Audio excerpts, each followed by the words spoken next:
The first time your female dog goes into heat, everyone hands you a warning, and nobody hands you a plan. So here is the part no one tells you. Her first heat is not a crisis you have to survive. It is a normal season, about 3 weeks, that you can manage calmly once you know what is actually happening. You have already felt the panic. The first few spots on the floor, and your stomach dropping. Your neutered male is suddenly shadowing her through every room. You, at 2 in the morning, reading forums that only made it worse.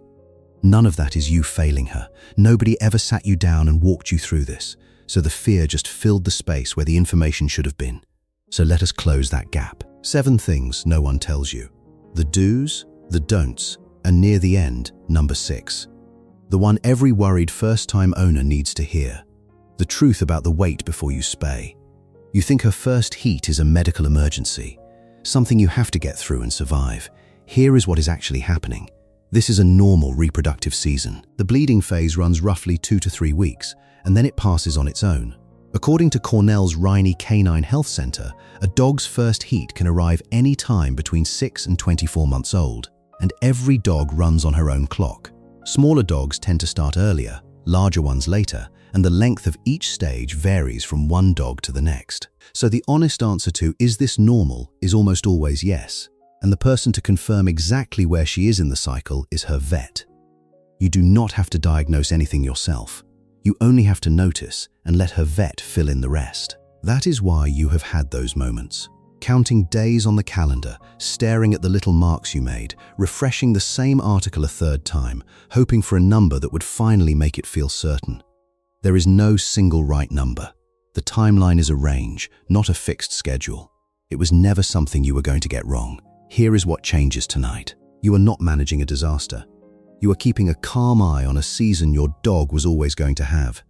And the moment you stop treating it like an emergency, the whole 3 weeks get quieter, for her and for you. You think a quick solo trip into your own fenced yard is perfectly safe. Just a minute, just to pee, the gate is closed. Here is what most people don't realize. A female in heat is broadcasting.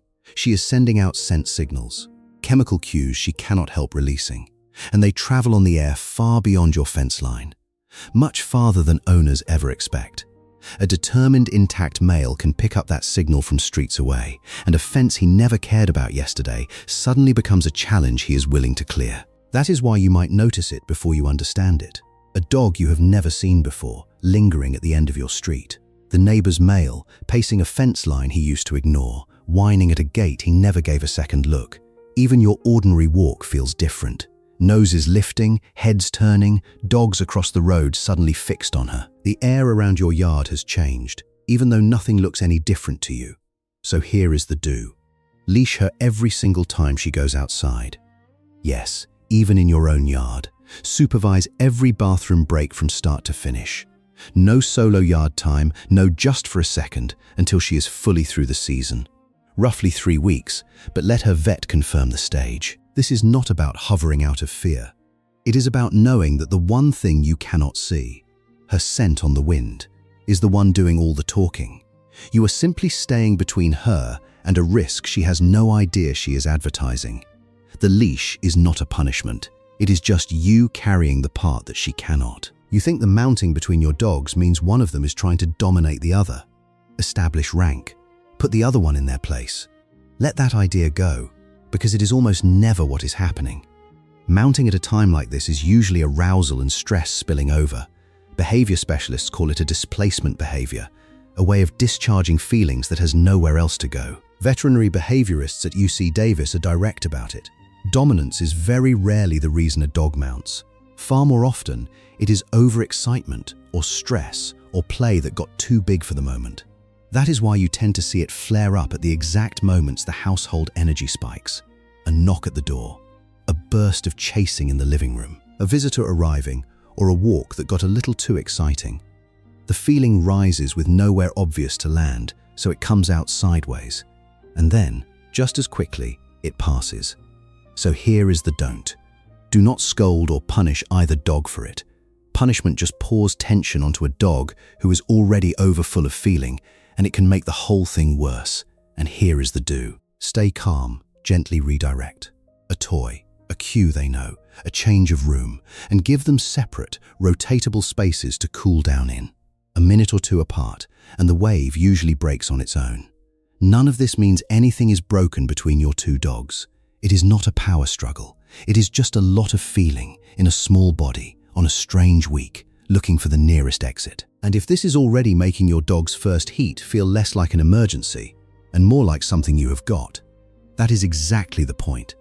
A quick like tells the algorithm to show this to the next first-time owner who is up at 2 in the morning, scared and searching.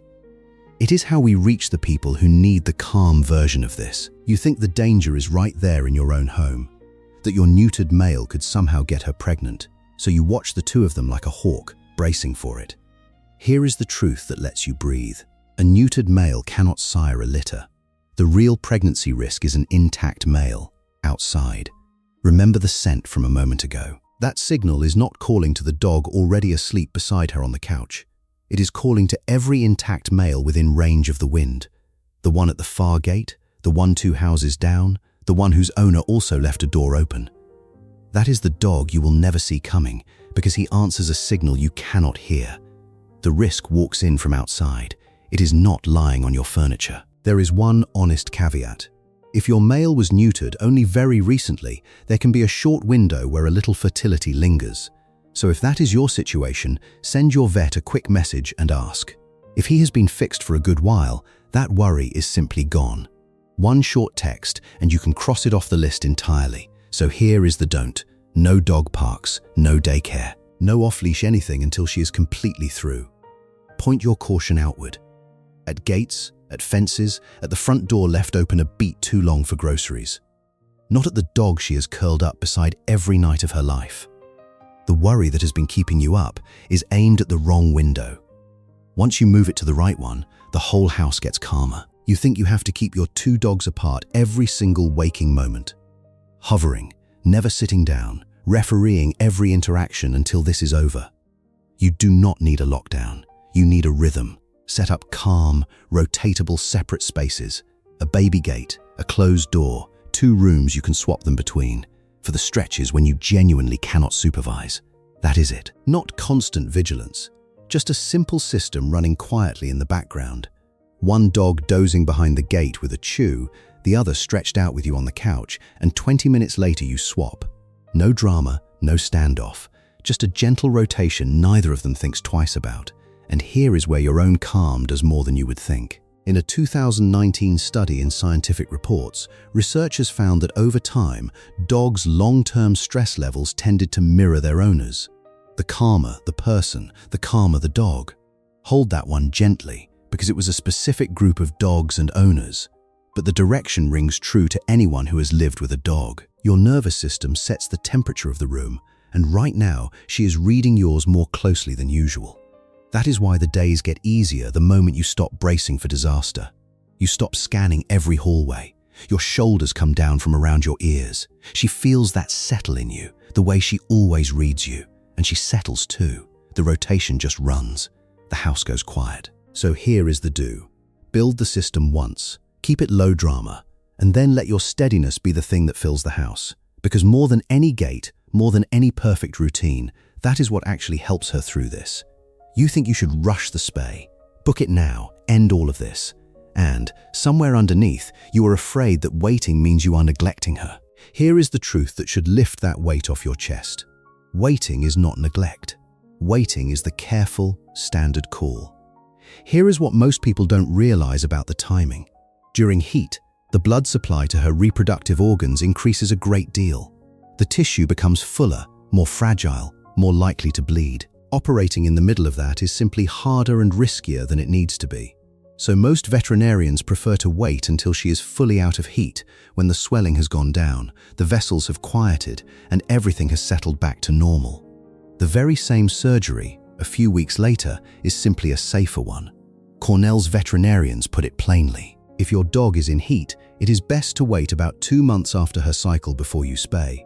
Not because anything is wrong, but because that is when the surgery is safest and the recovery is smoothest. Your vet will help you choose the exact timing that is right for her.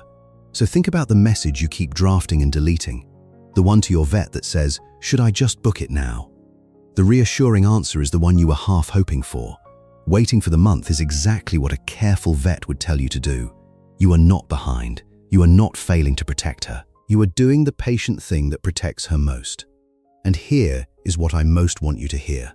This month, the leashing, the watching, the separate rooms, the waiting.